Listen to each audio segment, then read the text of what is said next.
Hey dudes, Reagan back again with Whiskey with Reagan. I'm pretty sure I'm on like episode 9 or something like that. Who cares? Whatever one it is, I'll correct it in the title. So I got my buddy Clint Thomas to thank for turning me on to this Chattanooga whiskey. It's Chattanooga straight bourbon whiskey. It's 111 proof. Pretty serious stuff. It's very spicy. If you like something with a little spice, it's definitely going to fit that particular bill. I do enjoy it. All right, that's not too much. So, all right. I'm not going to get into sniffing the whiskey, but I will tell you it's quite spicy. So, okay, maybe I will.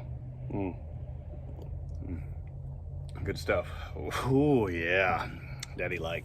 So anyway, all right guys, something I really have been wanting to talk about, something I've dealt with for a long time as a firearms instructor, and just as a guy who's getting past middle age. Mentorship. Mentorship's one of those things that for some reason appears to have fallen off in the last 20 years. When I was in high school, getting well over 20 years ago now, I had mentors that I'd gone to, and we talked about it at school, like a mentoree relationship, and that sort of deal. Well, what I find is I've grown older. Sorry about the wind. The camera's moving around just a little bit because there's a little bit of wind out here. One of the things that I've run into over the past several years is realizing that my position as a firearms instructor has really opened up the door that I'm mentoring people younger and a lot of times older than I am, simply because of my walk in life. I spent a lot of time shooting, a lot of time training with special operations guys for I forget how many years, but it's been quite a while, and I continue to do it. So one of the big examples is like a lot of people don't take it seriously, especially in this day of social media and trash. Like people just like dog on someone who's younger for buying a specific type of rifle, getting garbage ammunition, or just only running iron sights because that's what the granddaddy ran or something like that. And so what the norm tends to be is to beat those people down verbally and online in front of God and everyone, to show your dominance as a human being. Yeah, you're doing a whole lot for the Second Amendment. Good job. Maybe walk into the ocean and feed fish instead of worrying about trying to assist anyone and actually making better people. So you notice I've changed my backdrop. There's a big reason why for this particular one. If we want this flag to continue to mean anything as to what it means, you need to take mentorship seriously. Even if it's not someone who's, I'm not saying you got to talk to everybody online and answer every comment with like something like building them up or anything like that. But here's kind of one of the things. There's three or four different types of mentorship. One I'm specifically talking about is one-on-one mentorship, which is when one dude is giving his life experiences and stuff to help the path of another person. And it doesn't have to be a dude. Here's how seriously you need to take it. So I've been a firearms instructor for several years, and with varying success early on. Don't have a cool guy background. I get it. I planned for that. And so I had several young men come take my courses, some of them going into the military later, which everybody knows, no cool guy background. I have an opinion on some of it, but it's from an outsider's point of view. So take it with a grain of salt or a fistful of salt. I don't care. After some of these young men attended class, actually the one that I'm thinking about right now, I'm not going to say his name or anything like that. There's several of these guys. I got a message a couple of years after this young man had attended class, and he decided not to go in the military, or decided, or it might have been not even that, but decided not to go with his current walk of life and wanted to change it. And he actually spoke to his father and said, is just like Reagan said, I cannot allow this to rule my life. And it was something I had brought up in my mindset videos, and I'm like, hey, your life has value. You can't just let it go. Don't worry about the other person's plight who's bringing evil into your life. You have to go home and be a man, be the leader of your family, be there for your family, and that sort of thing. And I got a text about it. He's like, hey, just so you're aware, don't ever think that you're not having an effect on young lives. And I was just a little bit out of my 20s at the time, and so that hit me pretty hard. Every little thing that I say in a class with young men in it and young ladies in it is it makes an impact, whether I want it to or not. You can throw it on whatever, you know. Well, guess what? You know, like if you're coming up with garbage and spewing out garbage, I mean, these are young, open minds. Like it's going to collect that garbage, and now they're going to be regurgitating that trash out of their mouth and completely altering their walk of life. So, you know, take it seriously.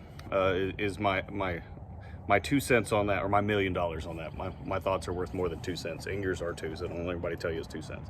Anyway, another instance, I had a guy who'd been my client for a couple of years, and he sent 2 of his sons to go to my courses. And, you know, we talk about some big boy stuff, from everything from target breakdown. We start off on bullseyes on pistol, but it is not long before we were shooting at humanoid targets and pictures of humans that we were doing our work. And I'm like, hey, you know, no one came here to learn to shoot squirrels.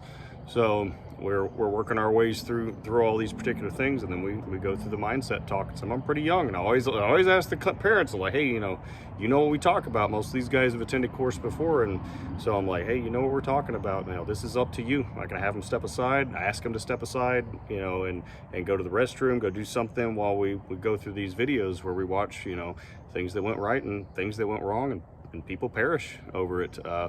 You know, we're talking some pretty young men, and they're like, most of the time they're like, no, I want to see it. And if you don't want them to see it, by all means. My son's 9, and it's not his time yet. So I've had them watch that, and then, man, it's been, again, it just seems to be like a couple years after, like they may come to a course here and there or anything like that, but some big event will happen, especially in young lives, as they start figuring out who they are in the world. And like they'll bring up something that I said to their father or family, and I'll get a message like, hey, I don't know if you're aware of this, but these young men, they worship the ground you walk on. And like, I'm like, oh man, it's one of those things. I'm like, I always like pump the brakes. I'm like, hey, am I doing the right thing? Am I saying the right words that are going to make sense and be taken within context, so that I'm not telling people, like, I'm never going to be one of those guys. Like, I don't really watch movies, but if you've watched any of the, like, All Quiet on the Western Front, I watched the old one from the 30s, and then the one from the 70s, 80s, and then the most recent one, because I don't know why, I had some time available and played it. It's fine if you like movies. I'm not big into it. But there's the good old high school juggernaut guy. He's like, yeah, you know, like, we're going to war. You guys are going to win glory for yourselves. And I ain't that guy. Like, I'm never going to be that guy. There's a lot that, and it's okay if you talk about some of the things that you did in your life, and, you know, like, let's talk about glory. I can't say that's wrong, but be aware that a lot of these people, that I'm not going to say they're hanging on every word, but every idea you've had in life, you've gotten from multiple sources. They all might have culminated together. It wasn't like one dude saying one thing and you came up with this particular idea. It was probably multiples all coming together. And so take that sort of thing seriously, especially when it comes to mentoring younger and even older folks. You know, I've had some guys who've left their law enforcement or military career behind and come to work with, or come to train with me.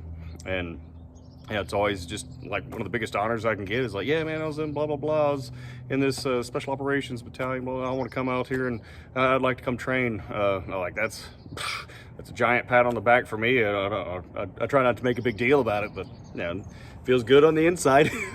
So definitely one of those things that, you know, I enjoy here, and is especially when they love class and like, man, this is a lot of fun. This is a lot of work. I ratified all the things I learned back then, and we, you know, deep dived in on some stuff that we didn't go into then. Man, I'm always glad to hear that.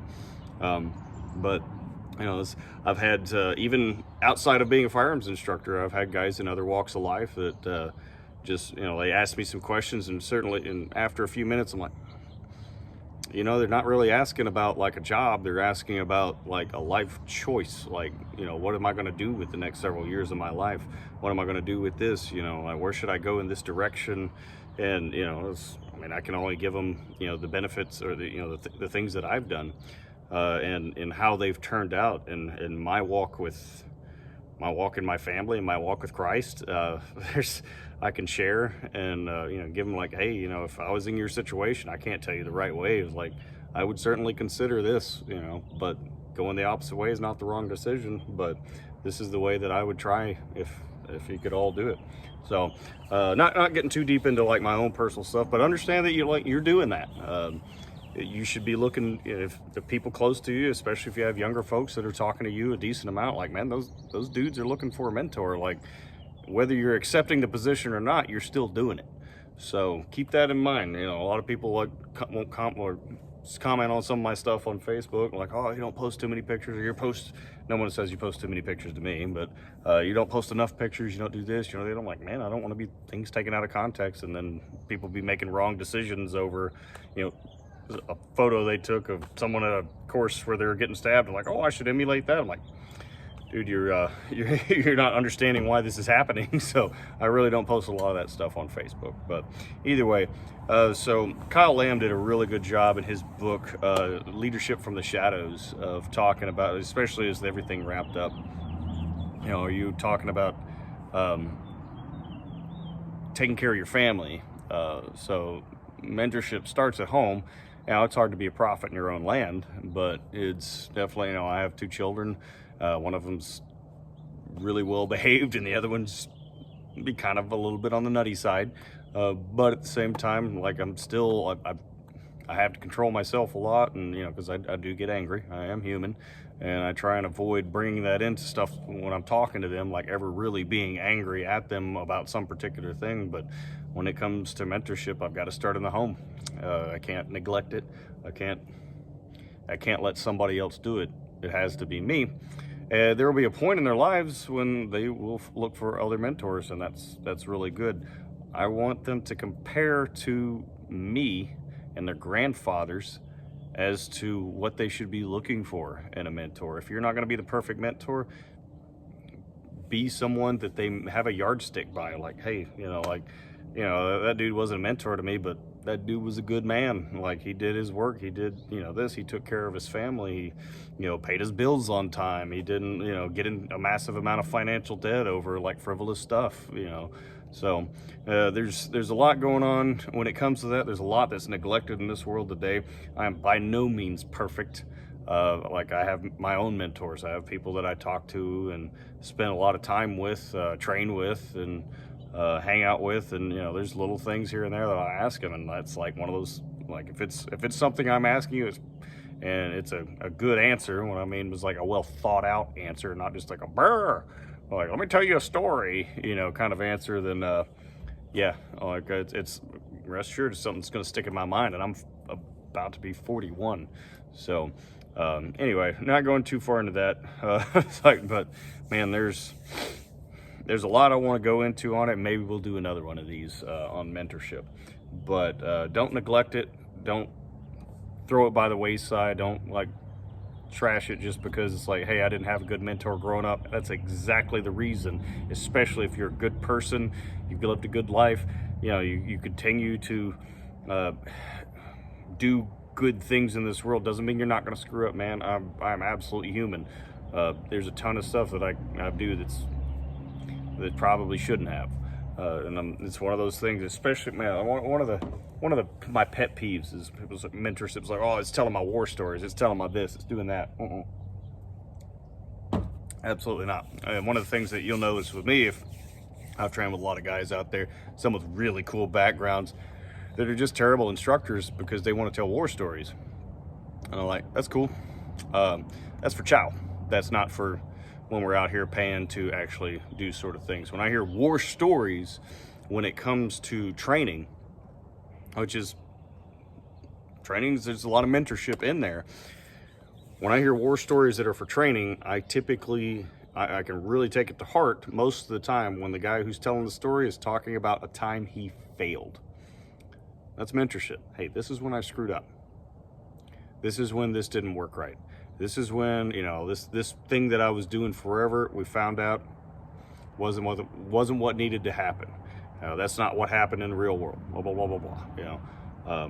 Like, I'm very leery of storytellers in that aspect, because, when I'm the hero at the end of the day, I'm kind of like, all right, that's one point of view. I totally get that. It's not that it's wrong. It's just, I totally get that's one point of view. But typically the mentorship comes and was like, hey, here's where I failed. here's where I did this for a long time, and when it came to fruition, it was nothing. So change your mind. You know, like I once thought as you, this happened. I don't think that way anymore. Cool. Now we're actually talking legitimate mentorship and not, you know, fluff. So not a big fan of that. Anyway, I've gone way past my time, so I'm probably gonna shoot this again, really. But anyway, so cheers.